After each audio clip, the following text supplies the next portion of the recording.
Gatekeepers. I want to get into a gatekeeper conversation. I mean, we've known a lot of gatekeepers. Even friend to the room, friend to the show, man. Was it 5-time world champion, 6-time world champion? Who knows nowadays? Zab Judah, I think eventually became that. And this is no disrespect to him. He's accomplished already. But after a certain age and I guess past his prime, gatekeeper, for those that don't know what gatekeeper means, is a guy that you have to get past in order to get to that next level. This is, guys, it's not an easy win. It's not a soft touch. A lot of those journeymen that are gatekeepers are tough as hell. A lot of them upset a lot of the young prospects. But people have been mentioning the word when you talk about Adrian Broner being a gatekeeper, and even Andy Ruiz. Now, Andy Ruiz, I mean, there's no way we can call him a gatekeeper because he's only had one big loss. Obviously, AJ was able to avenge his loss against him. And then Adrian Broner, Barak, is a guy who's 4th division champion. He's a big attraction in the sport. Like, still, if he goes down in weight class, and we talked about it off the air, yes, at 147 it's been tough for him. But can Adrian Broner go down to 135 where he thrived and compete with those top guys, the Ryan Garcias, the Devin Haney's, Teofimo, Lomachenko's?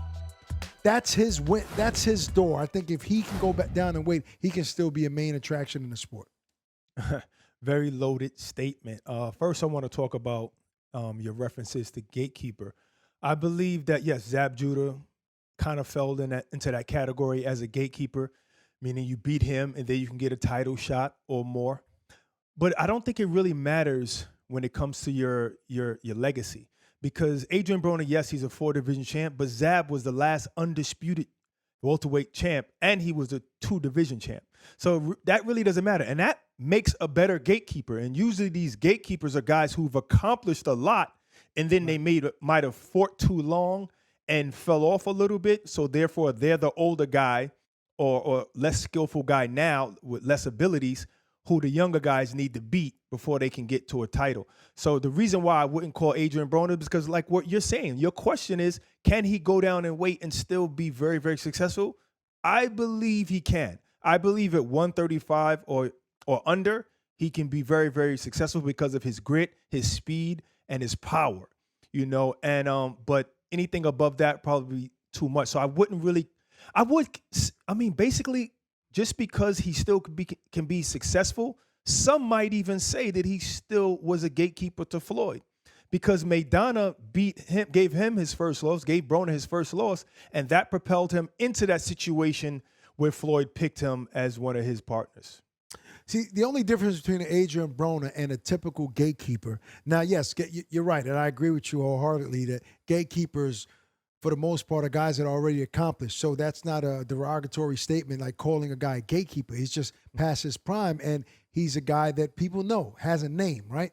Now, Adrian Broner wouldn't be a typical gatekeeper because gatekeepers aren't huge attractions typically, right? They're not guys that are a draw.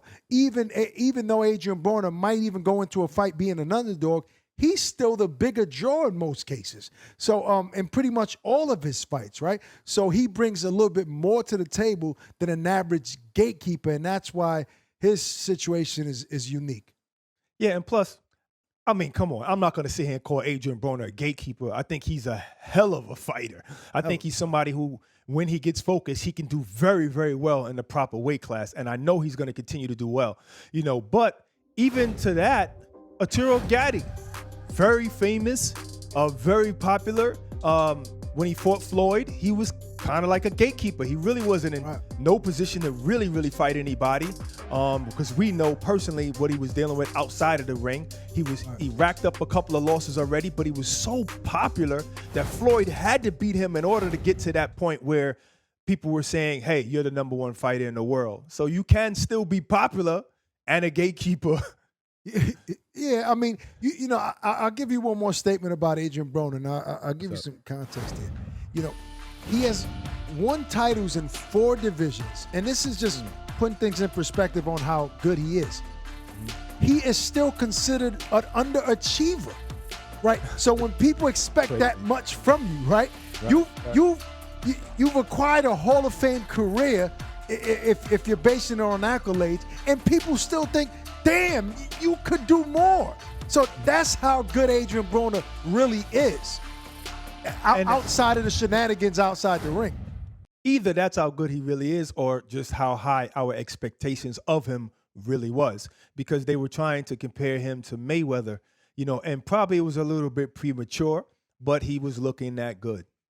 Right. No, but and I say all this to say, I think he is that good, just at a lower weight class.